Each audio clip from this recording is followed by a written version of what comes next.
because I was scared that I was going to lose them. And as I got older, I still lost them anyways, but at least then I could have told them about Jesus, broken down at least one wall, planted a seed, or have been able to help them. But because of my own fears and insecurities, I wasn't able to. And after that, I said I'd never do that again. For I'm not ashamed, I'm not embarrassed of Jesus. I'll say his name out proud and loud for all to hear. I love my God because he loves me.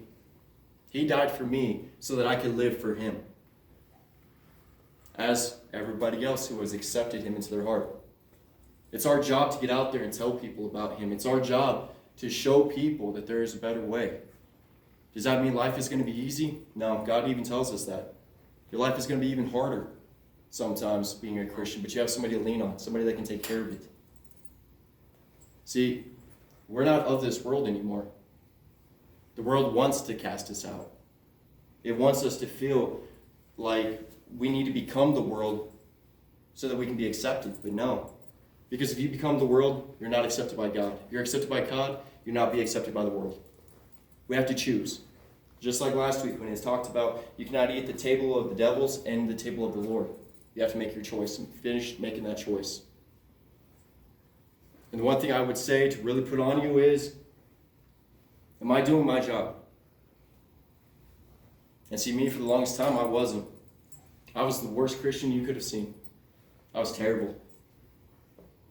I have a lot of friends that can back me up on that too. It's never too late to turn around. It's never too late to talk to somebody. Okay? If you still have air in your lungs and they still have air in theirs, it's not too late. Speak to them. Talk to them. That's our job. We've all been ordained. Any one of you could be up here preaching. Every single one of you has something to say, something to give, something that people can take away and go, wow. So we're going to start closing out now.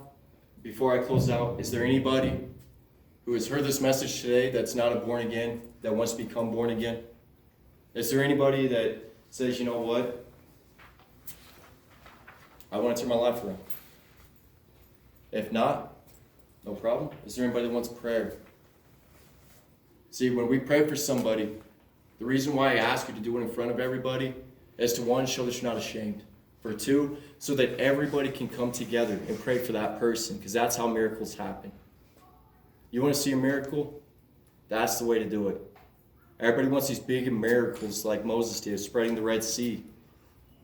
Yeah, but guess what? It starts small and goes big sometimes. And then sometimes it goes big and goes small. But God performs many miracles. So is there anybody that needs prayer? Anybody that wants to give their heart to the Lord? Anything? Okay, awesome.